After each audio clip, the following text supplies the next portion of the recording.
Well, it's been most of 2021 and I haven't done a shop update, so I figured I better do a walk around, kind of show some of the different things I'm working on, some of the changes business-wise, and some of the plans for the future.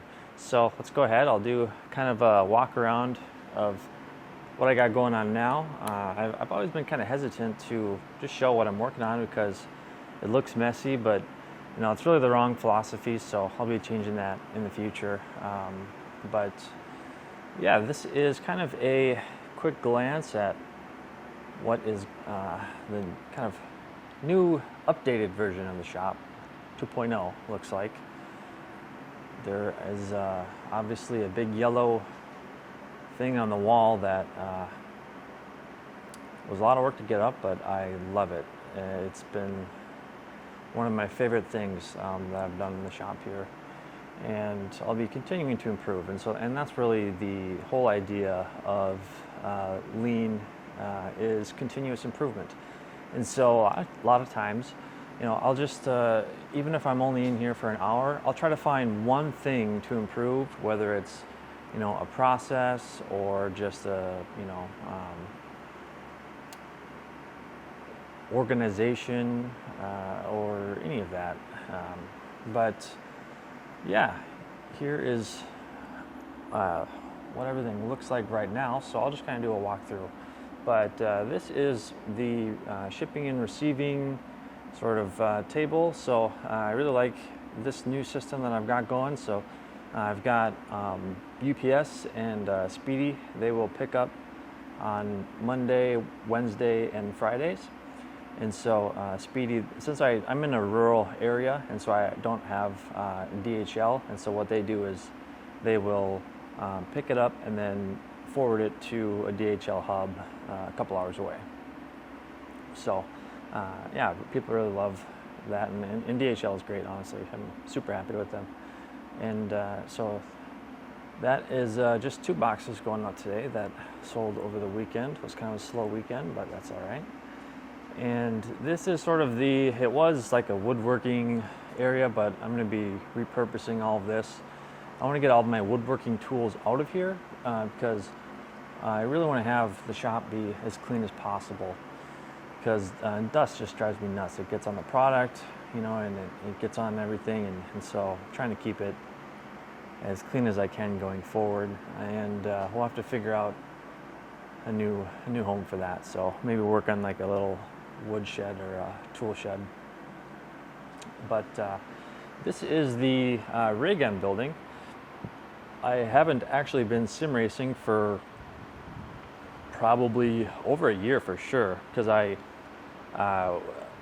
as an enthusiast, I guess you could say, I'd built up a decent rig, but I ended up selling it all to pay for new equipment, like CNC machines or laser engravers. And so finally getting back into, I'm excited to get a rig put back together, and can not only test my own hardware properly, but also have more fun with our community Discord, do some community races, and just kind of have fun. And I think my competitive days are over. I was never real competitive, but yeah, so this is what I've got going on here. This is a custom seat that I had made probably 2 years ago now. It's pretty much the only thing I kept from the original rig, just because I was able to get the logo engraved on there, and that's the old logo now, so maybe I'll have to get that redone sometime. And this is the new is the BP2 and the R32. The sticker sheets are currently available for the R320, I should say, and I'll get into the name change of these soon. But so yeah, the sticker sheet for the steering wheel itself will be available, but I'm coming out with, and this is just a super fast and super cheap prototype, but these will be the new dress plates, and I'm going to have press fit magnets so that they'll be just able to pop right on and off the front, so they'll be cheaper, they'll look better, I'm gonna have it be like a textured plastic similar to the BP2 that you can see like this here. And so, yeah, those are gonna be pretty cool. I think probably in December, those will be ready to launch. And then the kind of the zigzag pattern on the BP2 itself, that's not released yet. So these are just kind of the cool little experiments I've been working on, but I mean, I think they look pretty cool. So I'll probably be coming out with that in December as well, with different, you know, all the different variations we have of the sticker sheets and the themes and stuff. And so yeah, the rig itself, it's a Track Racer TR8. I went with this one because well, it does look good, and it's not probably the most rigid on the market for rigs, but you know, I think it'll be a cool addition. You know, because it's nice having it on wheels. I can move it around. It doesn't take up a ton of space. I'll probably eventually be getting triple screen, and yeah, I think that'll be the next addition. I've got a SimCube 2 Sport with HRS mounting brackets, which look awesome. I've got Huizenfeld Sprint pedals with HRS the pedal plates, which also look awesome. And actually, with my print shop, what I'm going to do is actually get like stickers on the bottom, and then on the sides and on the back of the seat too, that will all kind of be the same theme. And so I can design and print those and cut them myself. So so yeah, the rig that PC that I'm working on building is, I've always wanted to do a server rack for a couple of reasons.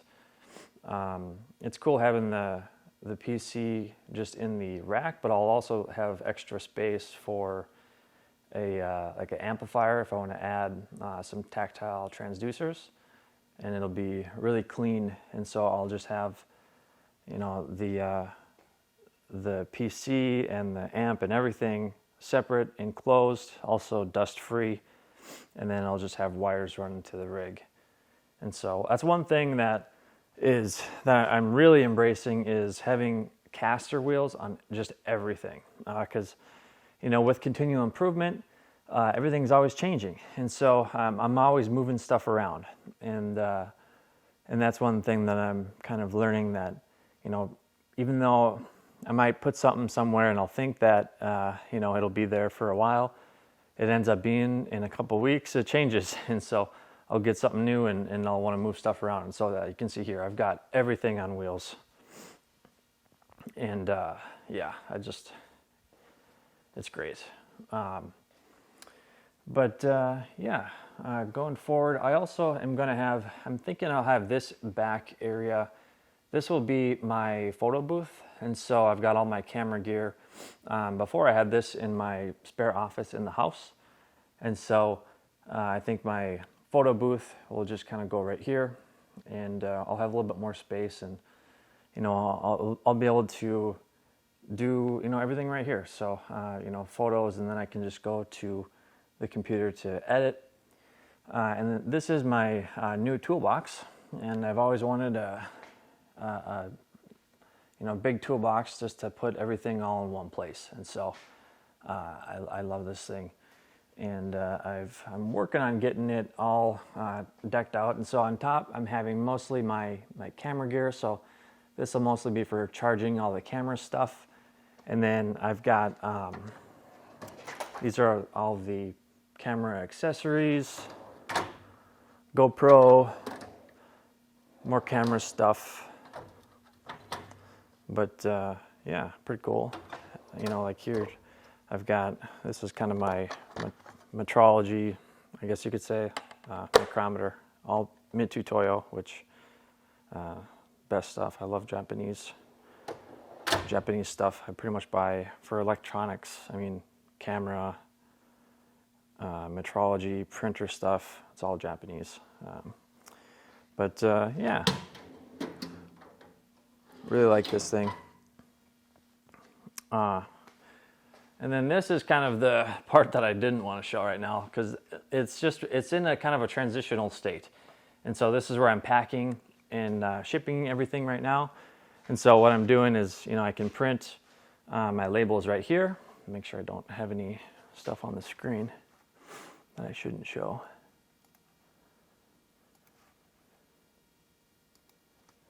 But yeah, I can have all my labels printed here, and then I'm having my inventory is stored in here for now, and these are not on wheels, but they will be soon.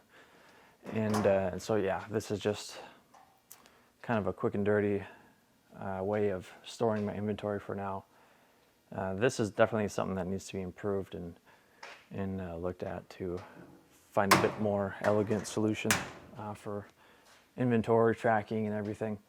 But yeah, this is where I pack everything right now, and we'll be soon upgrading it. But yeah, I've got all my boxes, and then just this little side table, and then I just store all my screws and stuff. So like the screws on the website that I offer, I just keep right in here, and it's all labeled. So when I run out, I've got the part number. I can just go into McMaster or quick put in an order for more. So yeah, pretty cool. I've got right now what I'm doing for my kind of gift bags is this here. So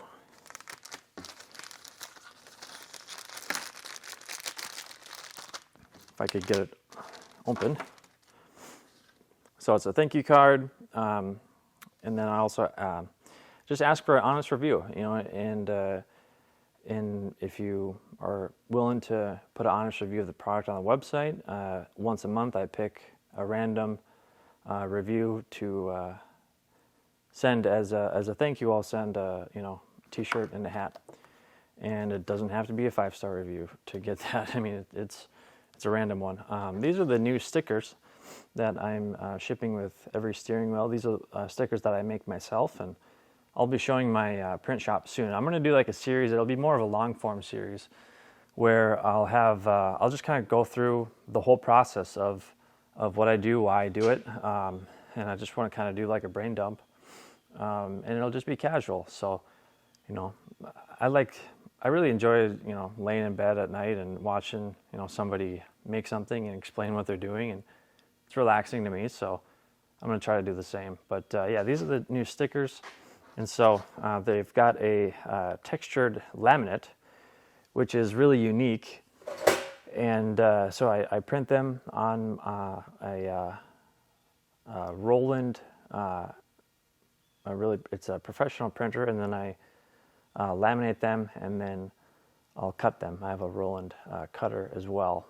And so, yeah, I'm really happy with these. The texture is cool. It just makes it different, makes it unique, but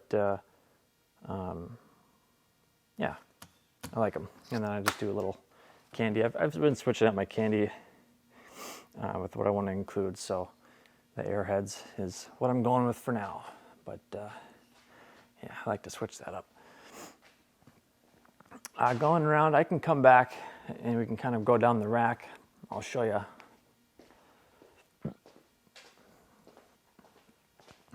Everything. So this is just where my 3D printers are for now. I've got down here is where my Prusa is. I'm thinking it's going to be kind of like a enclosed for printing like ABS and stuff. They really like to keep the heat inside there.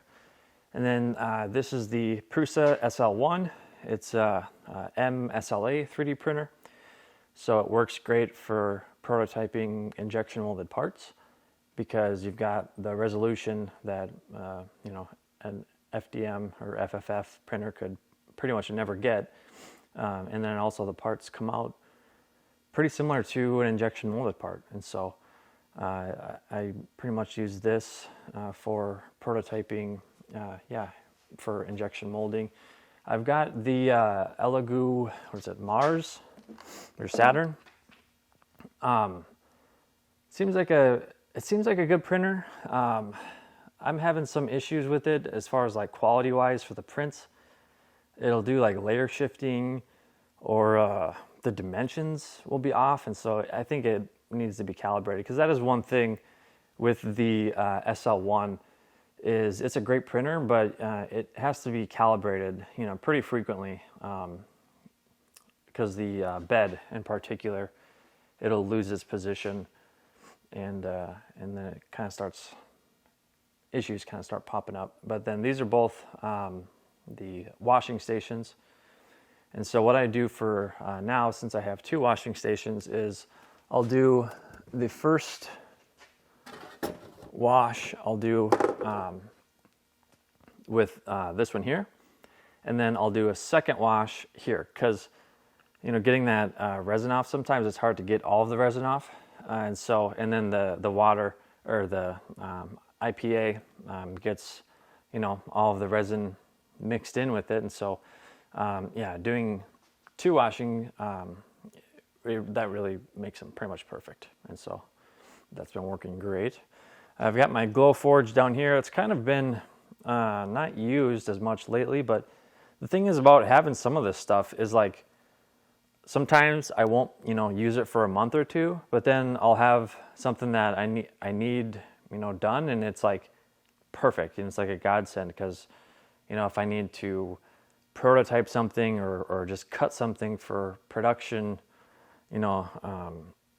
it's there, and I love having that. And so this is it is a fiber laser, 30 watt. I don't remember if I showed this in my last shop tour or not, but these fiber lasers are pretty incredible for production laser etching of anodized aluminum parts.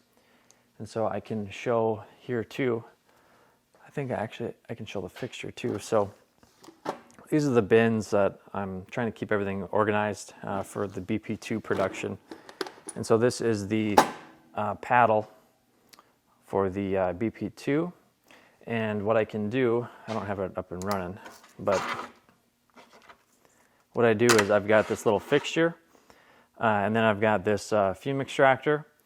And so when I'm laser etching these, I just can drop it into the little fixture. I hit the button, it'll mark it, and then I just grab it and put a new one in. And you can mark, 1 per second basically.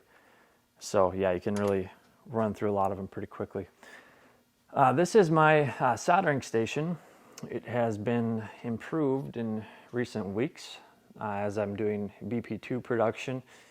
I'm having a supplier, obviously, for the PCBs to do the PCBA for the SMT components. And funny enough, this board does not have any SMT components because it was a extra that they do. They usually make 1 or 2 extra in case they have an issue. But this is the current soldering sort of area. I've got a new vise, and I've got a solder pot, which is pretty cool because I'm going to be using that for the through-hole components, and I have just started experimenting with it. And so basically what you do is this solder pot it has a crucible that gets hot, and all of this solder right here, this is just a big chunk of solder, and it will melt. And then what you can do then is just get a little flux, and I'm kind of working on how is best to do that. There's these flux pens here, or you could actually dip it in like a flux resin type situation where you and so I'm working on what the best way to do it is, because it does leave residue. But all you have to do is you'll place the component on the PCB, and then just drop it right on top of the solder, and you'll get perfect solder joints, but it leaves resin. So I'm working on how best to correct that still. But like here, doing that by hand, especially the like the mounting brackets, the part that's not the actual leads for the component, you could never get it that good up by hand. I mean, it'd be a real pain. It would take a lot of time, and so yeah, it'll be. I think it'll be a good little addition. Eventually, I'll probably just have the supplier do the through-hole components, but with 2021, you know, it's really been the year of logistics issues and chip shortages for me. And so when we were developing the BP2 circuit board, we selected a microchip that at the time, I mean, this was back like in the summer, it had probably tens of thousands of inventory globally. And so the idea was that it would be, you know, readily available when we need to do production runs. But now in November, the entire global inventory of the chip that we are using is sold out. So I can only do limited production runs. At least the last couple of months, I've only been able to. Yeah, hopefully I'm making it work, you know, until hopefully like January, February, the chips get back in stock and we can kind of move forward. And so this white cable you'll see is just laying on the ground right now because I've got it running to the computer. But I think what I will do is I'm going to have it run up like the ceiling, and then I'll just do like an electrical drop. And so that's where the electrical drop is now. But yeah, I'll just have the Ethernet cable go down with it, and then that'll go to the rig because the goal actually is to get rid of this whole workbench. And so the drag knife I don't use anymore since I've switched to textured rubber for the R305 and the R320 for several reasons, which I can show in a couple minutes here. But yeah, so I'm pretty much not using this at all. And then I'm also, yeah, just not really using any of this other stuff. So I think it could be gotten rid of. What I will be doing is the gravity oven or scientific oven. I was using it for molding, but what I'm going to be using it now is with this machine right here, which is a Formec 450 DT. It's a vacuum forming machine, and so I'll be doing my own vacuum forming of the product packaging because, you know, with a supplier, typically, you know, if you go vacuum forming, they're going to want thousands of pieces for minimum order quantities, and also the tooling is super expensive. And so I'm going to be doing that myself. And so what I'm kind of thinking right now is, and this will be a work in progress that I'm sure I'll share more, but I'm going to have the plastic, it'll be in the oven at a certain temperature so that it's sort of preheated, and then I'll bring it to the vacuum forming machine so it'll already be preheated. And so when I pull the heating elements over that plastic, it will be warm enough internally that I pretty much will just have to get it, you know, a couple degrees hotter to be able to form it, so it doesn't sag too much prior to getting it in the machine. And then I'll form the molded part, which it's, think of like if you buy an iPhone or any consumer electronics, you know, it has a vacuum formed part, you know, like an insert, and it's formed exactly to fit the product. And so that's what this machine does. And then after that, though, since the pieces come in like a flat sheet like this, what I'll do is you have to trim them. And so what I'm thinking is I'll have a custom fixture in this little CNC machine. I'll get it sort of swapped over from the sort of setup that it is now to be set up for just trimming the packaging of the molded parts. So yeah, that'll be kind of a long rabbit hole that we can go down another day. But yeah, so this shelf here, this is my inventory on top. These are all my steering wheels. So As you can see, I've got quite a few in stock right now. And yeah, go ahead and buy them, turnracing.com. So they're going quick though. And so I'm actually looking at putting in a new order already for the R305s because those are the most popular right now. And I want to stop having the issue of going out of stock all the time. And you know, I know that the customers have been fantastic. They've been super patient because I think most people realize that it is a hard time logistically, but also I appreciate people just being patient for receiving their product. So I try to make them as good as I can and make it worth the wait when they do have to wait. But this is the all of the unique parts for the BP2. So on the bottom, you know, it's all the injection molded parts, the custom cables, all the CNC machined parts. So you can see like paddles, camera, knobs, and then I'm also working on getting a better inventory tracking system. And so, yeah, that's another project that I've been working on. I'm calling it, I got kind of cute. I'm calling it the TPS, the Turn Production System, which is based off the real TPS, which is a Toyota production system.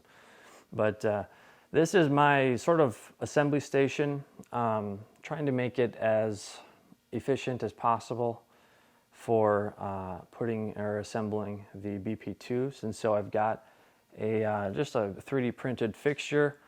I think it works pretty good. I could make a V2 soon and make a couple improvements to it, but for a first try, it worked awesome, actually. So, and then these are my these are my sticker sheets. These are the stickers that I also make, and so they came out pretty awesome.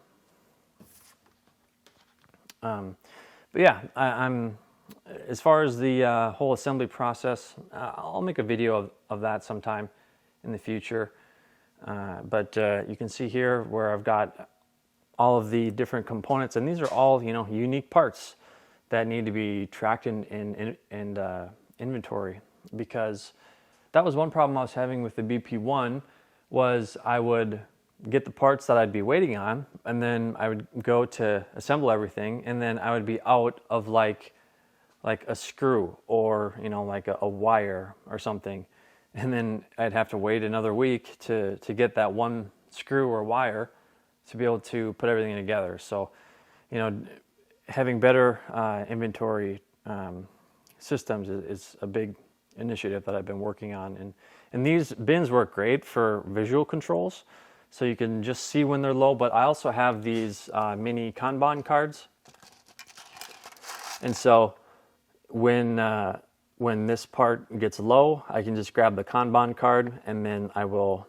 have all the info I need to just quick pull it up and reorder more. And so, and then I've got labels for each of the process, and so it's labeled from 1 to 24, I think. And so, you know, when I'm assembling BP2s, all I have to do is just kind of, you know, go by the numbers in order. So, yeah, that is the gist. And then this is just a little computer I have because I load the firmware, because now with these, since we're using our own custom board, I guess you could say, and controller. So we've got our own firmware, and then also a USB vendor ID, which was, people don't realize, but you have to pay USB the right to develop your own products that communicate over USB. And so, which, I mean, I get it, but it also is kind of such a hoax for small companies like myself, because, I mean, I basically pay myself minimum wage, to do what I'm doing. But yeah, so with USB.org, it's funny because you actually have to pay them. It was $8,000 to get a USB vendor ID, and all it is they send you just a 6-digit or 7-digit number that says, hey, okay, now you're an electronics manufacturer and you have the right to develop and make your own products that communicate over USB, and that's all it is. And so, especially for small companies, it really makes it difficult, and that was one of the main issues last year, was developing, these electronics without a vendor ID, because the barrier to entry is so high. You can't just start with because what they do is they give you 65,000 product IDs. So you can, with the $8,000, they give you 65,000 product IDs, and so the BP2 uses up 1. And so you go from not being able to develop any electronics that communicate over USB to all of a sudden having the right to making 65,000 products, unique products, not units, that communicate over USB.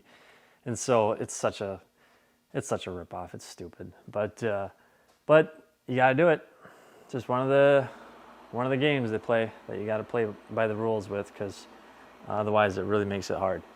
But we got it now, and so we've got custom firmware. The PC, you plug it in, the PC recognizes it as a gamepad. It requires no software. It's just plug and play. So, love it. And then this right now, it's just kind of used for, miscellaneous storage. Different stuff that I've had that I've just kept, or wanted to take it apart and look at it. Mostly just Fanatec, Logitech, some Thrustmaster stuff. Most of it, honestly, the Logitech and Thrustmaster stuff will probably end up throwing, and then maybe just resell the Fanatec stuff on eBay as used. But what I want to have this though is this will be the assembly rack or the inventory rack for the new TDU5 coming out. And so hopefully end of December now. We're shooting for early December, but there's been some delays naturally that's kind of how these things go. But shooting for end of December now for the TDU5s, which will be really exciting. And I'm excited to share more about what we have planned for that, because people are going to be surprised. These are just different steering wheels. I've been kind of taking pictures and experimenting just with different steering wheels that will fit on the BP2, and it is a pretty good system I've got worked out. I'll be putting a video up on that as well about the sort of swapping BP2 steering wheels, and that's another reason why I got the rig, because then I can actually have a rig to film it all on. That pretty much wraps it up. I'll swing this back around.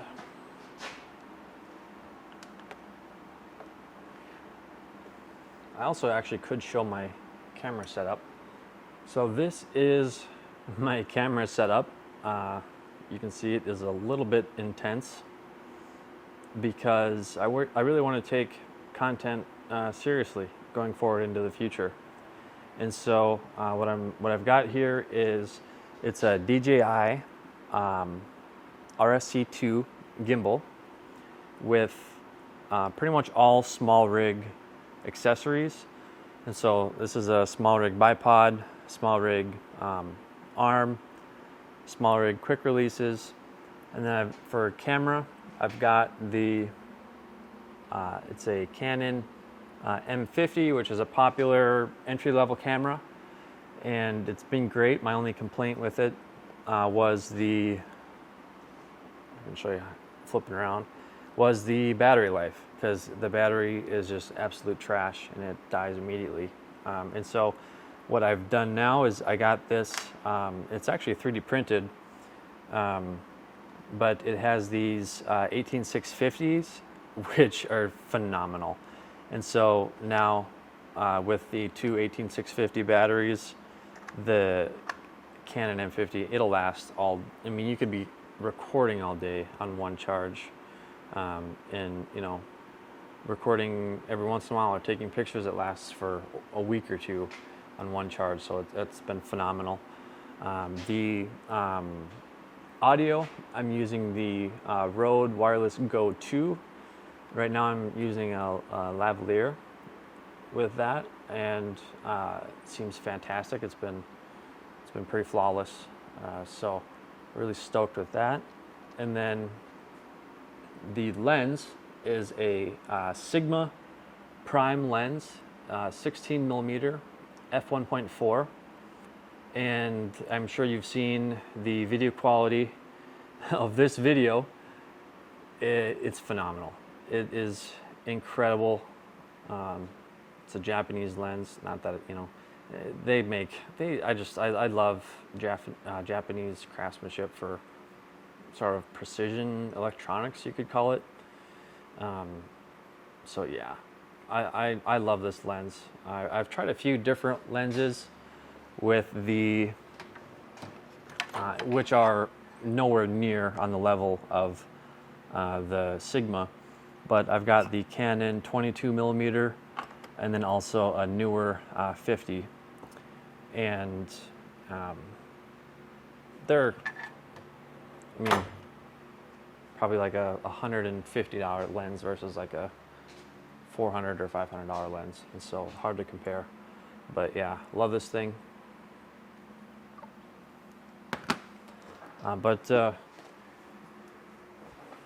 Yeah, that pretty much wraps up the shop tour. I've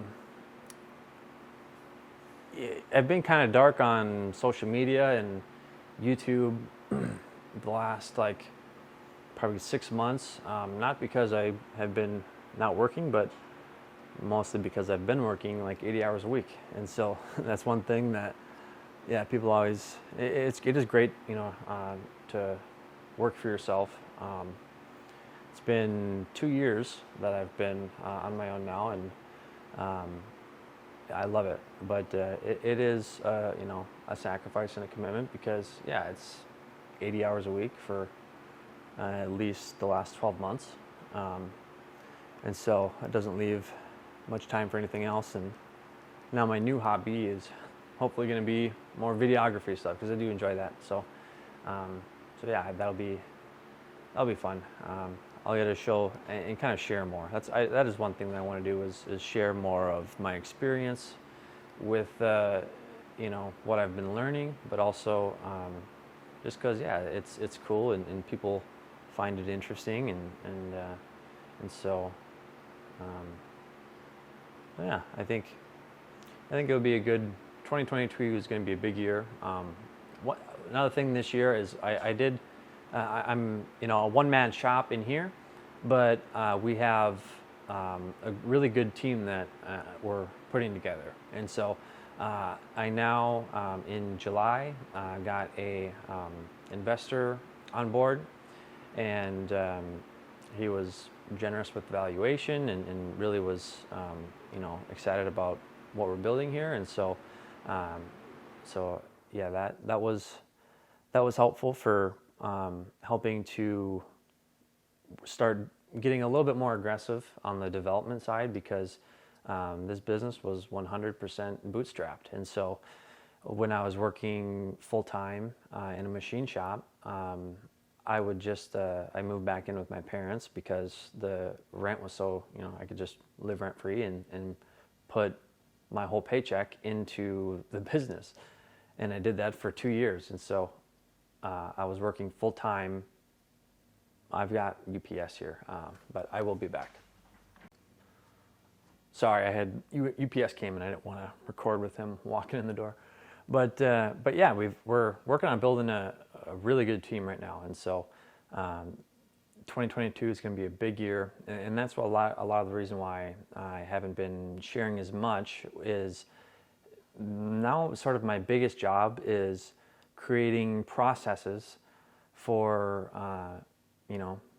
these new jobs, really. And so it's not just me doing 100% of everything in the shop physically, it is, but we are bringing on some really talented people that I'm hoping will stay with us for the long term.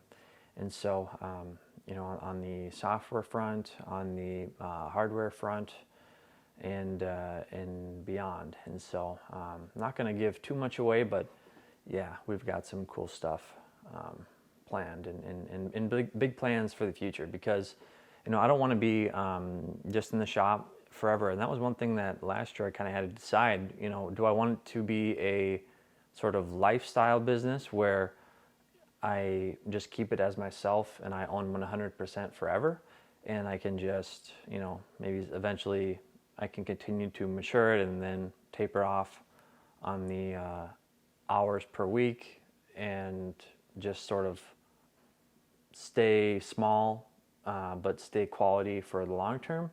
Or do I want to, sort of just try to not grow too fast, but grow as quickly as we can while still being responsible, and so that's what we're doing now. Is we're going ahead and we're gonna try to build a real company and and innovate on the sim industry. And so that is the direction that we're headed. Eventually, what I want to do in here is, I'm going to be, and I have gone down these long rabbit holes of, how do I get some production CNC machines in here to do the manufacturing? Because the long-term goal is to vertically integrate the manufacturing so that we're in control of everything, because that's always another major hassle is quality control with your suppliers, but also delays, and that's why products get delayed, because of issues that the supplier has, or the freight forwarder, or this and that, and so owning that whole process will be really beneficial for us long term. But and so I was planning on getting some production CNC equipment in here, get like a mill or a lathe, and then I was figuring out, well, I don't have enough power, so I'm gonna have to get power ran to the shop, and then all the extra bits that go along with it. Also, like hiring a machinist, because I can't be doing 100% of that, and so I think what the final decision has been is that I want to have the assembly be done here, but in the next, and we'll grow in this space on the assembly front until we're sort of busting out of it, and then in the next probably 2 or 3 years, move back to or move the shop to my hometown, which is a great hub for manufacturing, and we'll start the process of building the factory there. And so I'm sure at the start we'll just lease a space and get everything over there. But 5 years from now, I want to be either building a building or buying a building, and so that will be the goal going forward. And so it's going to be pretty exciting couple of years, and I'm excited to document it more and share that, because I think what we're doing is cool, but also people love to see the story and the progress of it. So, yeah, that'll wrap up at least this quick shop tour, or just a quick update. And then going forward, I'll be more consistent with getting stuff out there, and it'll be just more casual, because I don't really have the time to do, or the help to do high production value stuff, but it's certainly easy enough just to turn the camera around and click record and kind of give you an update of what's going on. So Yeah, I'll be back soon. I'm going to be coming out with a video on the BP2 for the different features and going over, why I chose some things over others, and also the general direction of the product lines that I'll be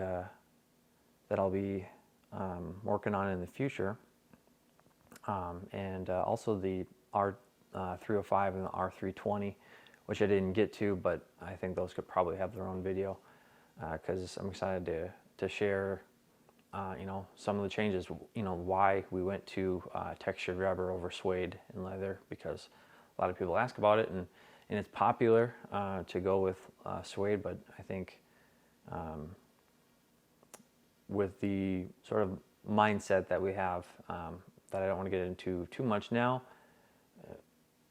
it sort of forms or helps us form, our decisions, which makes us stand out. So, I'm not copying, and that was one thing with the R305 is that's why it was a success. That's the only reason why this business became viable enough for me to take it full time was that steering wheel, which was the R20, but there's been enough updates to it now that I think it deserves a new name, and then also for branding wise for other steering wheels that we're branching out into as well. But yeah, we'll get into that in another video, but thanks for checking it out, and yeah, we'll see you soon.